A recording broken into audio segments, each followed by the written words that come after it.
Presiden Jokowi mengumumkan kasus positif virus corona pertama di Indonesia. Virus corona ini berhubungan dengan 2 orang.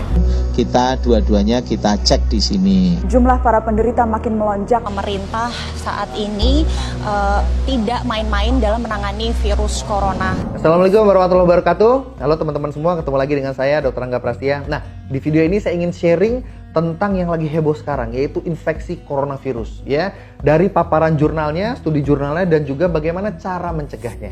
Oke, di sini saya dapat sumber dari www.who.int, oke ya. Nah, saya mendapatkan deskripsi seperti ini.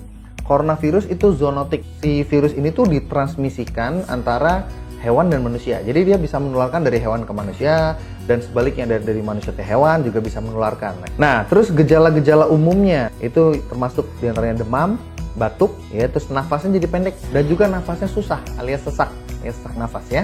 Nah, cara pencegahan yang disarankan oleh WHO itu adalah yang pertama cuci tangan secara berkala. Cuci tangan pakai sabun secara berkala. Yang kedua adalah menggunakan hand sanitizer berkala, yang mengandung kadar alkohol paling tidak minimal 60%, atau hand sanitizer ini memiliki pH antara 2 sampai 2,5. Jadi kondisinya asam kuat ya. Tapi pastikan asam kuatnya memang yang tidak merusak kulit gitu ya. Yang berikutnya menutup mulut dan hidung ketika Anda batuk atau bersin. Kita harus sadar diri teman-teman semua. Sadar diri dengan cara apa? Kalau kita batuk bersin kita tutup gitu ya. Yang berikutnya memasak daging dan telur dengan matang. Oke, jangan setengah matang lagi, oke ya.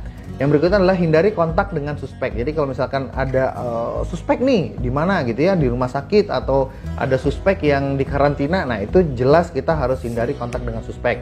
Nah, berikutnya guideline-nya. Nah, yang pertama, tidak semua pasien batuk pilek kita kaitkan dengan coronavirus ya. Nggak langsung dihubung-hubungkan. Ada yang penting ya, guideline yang kedua ini yang penting, yaitu ada riwayat ya. Nah, ini penting banget nih. Riwayat bepergian ke negara yang terjangkit coronavirus atau berkontak dengan warga negara dari negara tersebut dalam 14 hari terakhir. Nah, berikutnya evidence-nya. Ternyata coronavirus itu 80% penderitanya itu hanya batuk pilek meriang doang. 10% baru terjadi radang paru, pneumonia ya, terjadi sesak berat dan segala macamnya. 7%-nya gagal napas, masuk ICU, dirawat di ICU ya.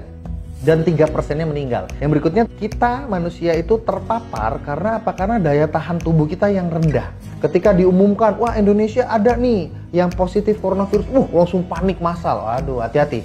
Panik bikin stres. Stres bikin imunitas kita turun. Bagaimana caranya supaya kita bisa menangkal penyebaran dari virus coronavirus ini ya? Jadi larutan asam terbukti efektif untuk digunakan menonaktifkan virus. Lalu yang berikutnya, gunakan hand sanitizer gitu ya, yang acidic solvent, yaitu hand sanitizer atau hand sprayer yang menggunakan air dengan pH asam ya, pH-nya 2 sampai 2,5 secara berkala. Kalau saran saya, jadi bukan hanya ke tangan sih, kalau bisa juga ke area wajah kita juga ya, untuk menangkal si virus itu. Kita harus bisa membuat tubuh kita di pH tubuh manusia yang normal, which is tubuh kita akan normal pH-nya di 7,365. Caranya gimana? Caranya simpel ya. Kita memproteksi diri kita dan keluarga kita dengan mengkonsumsi makanan-makanan dan minuman-minuman yang bersifat alkaline atau basa, which is itu terdapat di sayur-sayuran dan buah-buahan. Dan selain itu juga, air minumnya juga pilih air minum yang pH-nya basa. Contohnya air zam-zam itu pH-nya basa ya. Banyak juga air yang dengan pH basa yang dijual di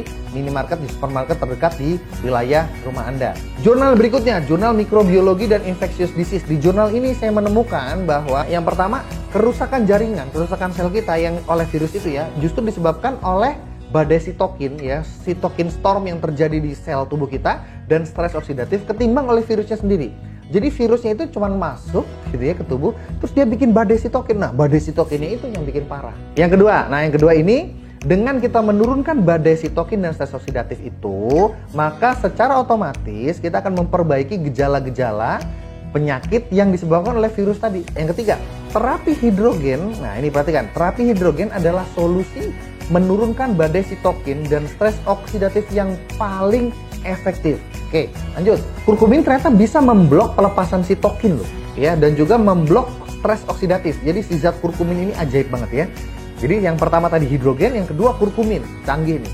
Yang kedua, badai sitokin yang tidak tertangani ini yang bisa menyebabkan mortalitas atau kematian. Jadi kematiannya bukan karena si virusnya itu, bukan. Jadi virus masuk, tadi ya saya sudah jelaskan, virusnya masuk dia akan menyebabkan badai sitokin. Nah, badai sitokin yang tidak tertangani itu yang akan menyebabkan mortalitas. Dan ingat, kurkumin bisa memblok badai sitokin. Memblok sitokin jelas ya, memblok sitokin akan memperbaiki kondisi tubuh yang sakit. Ya, itu sudah jelas.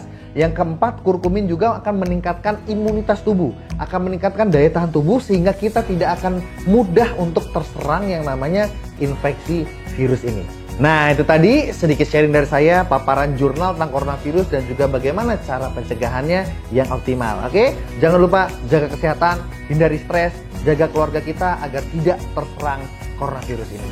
Wassalamualaikum warahmatullahi wabarakatuh.